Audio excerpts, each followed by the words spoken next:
Hey there. So today we have another unboxing.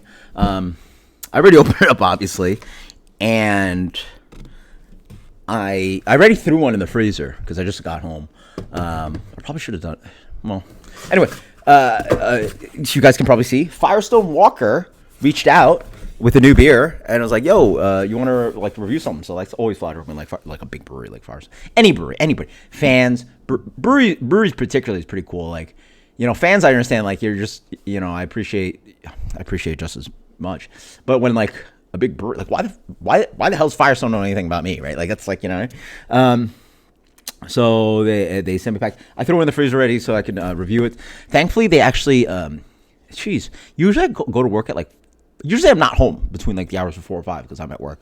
I think I came in a little scheduled a little later, and first off, nobody knocks on my door. I'm in like a gated complex, so I'm like, who's this? And then it's a package, and then like it says like 21 years old, and blah blah blah. So I'm really happy I picked it up because like if I don't, then like, dude, I've had packages. I feel like I go to an AutoZone. And for some reason, AutoZone's now involved in this. And there's like packages like hidden in their storage. And they're like, what are you looking for? And I got to pick up a package from AutoZone. Breaks the whole point of like delivery, like package delivery you want at your door, right? So now I got to drive somewhere. Blah, blah, blah. So yes, thank you so much, Firestone Walker. And what did they say? Ooh, it had a little ice pack to it. So I'm going to throw that out because I don't need the thing. If anything, I have like the heavy ones. Ooh, actually, I will say I feel like I actually missed something. Yes. You don't want this. This is their copy. So Stivo. Collaboration with Russian River Keller Pills. Collaboration with Russian River. Part Stivo. It's part Pivo, part STS Pills, which is the Russian River, and then Pivo is obviously Russian River. But again, I also don't know the last time I had a Pivo, which is like, I still haven't done the Desert Island 6-pack for a video for you guys. So post comments below if you really want me to rush that one. I was planning for a while ago, but it's like Desert Island beers. Like, what's a 6-pack of different beers that you would take to your desert island that you could have for the rest of your life, right? If you choose 6 beer, have the rest of your life, something like that. Or what are the most 6 important beers that you have ever left? I don't know. Whatever. Who cares? Crisp, unfiltered. Actually, I probably should talk about this. Oh, it's a limited run. Available only at Firestone Walker tap rooms while supplies last. So why am I reviewing this? Like, you guys can't get it, right? Like, that seems silly. You know what they really should have sent me? They really should have sent me some freaking 805. Some 805. If you don't know, by the way, so this is all they sent me. I have one in the freezer, wrapped around in a what does it say? Art by Nachi Eltit. That's a beautiful can, by the way.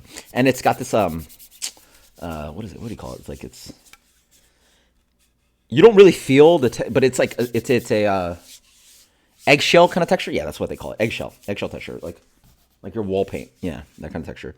So collaboration. If you don't know about 805, by the way, which is a beer that I've always wanted to try,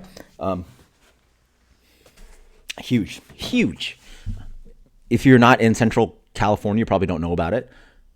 I think I might have seen 805 in Texas, but pretty much what Russian River did was, like, if you see this, you see Firestone. Well, I'm gonna try to block my address, but pretty much like the branding's 805, and like they've separated themselves as just like if you're in the Central Coast and you just order like a craft beer, it's just called 805. You don't associate with Firestone Walker and Parabola and Union Jack and DBA, all these other beers, Pivo Pills, right? Beers that I know and love. It's just like a light blonde ale that has taken over, like, I think like majority of their brewing capacity is just this beer called 805. Sort of what Founders All Day is still pretty much an IPA. Allagash White is still Allagash. It's still Allagash and it's white, but they produce a ton of it. But it's cool to see these craft brewers sort of like morph there. Like now New Belgium's like, forget about Fat Tire. It's a Voodoo Ranger. Like, they produce like a lot of, hell, from resident in Colorado where Avery is brewing beer, they're brewing Voodoo Ranger for them. And then now also Bell's is brewing because they're part of the same team, right? Bell's in New Belgium. Yeah. So Avery and Bell's are now brewing Voodoo Ranger. What a world we live in. But yeah, we'll try 805. This is like this huge, like quote unquote blonde ale. Like I bet it tastes like a macro lager kind of to do. The first time I tried a Spotted Cow, I was like, ooh, what's this? But it's, like full blind. Like for most palates, like you'd have a very, very hard time picking it from a macro beer. So I bet that's what 805 tastes like, but it seems like a really cool beer. But anyway, enough about that BS. I'm glad I made this video, like talking about something instead of just like unboxing stuff. Stivo pills. So what did they talk about? German Belgian German Belgian malts, Saphir, and French Aramis. Ooh, so it's almost like a Saphir is German, so it's like a European Pilsner. Well, we got a French Pilsner now, Italian Pilsner, blah, blah, blah, blah. Cool. Can't wait to try this. Man, I freaking miss. Very fresh. Canned 3 weeks ago. Sweet. Thank you so much, Firestone Walker. Until next time, cheers later.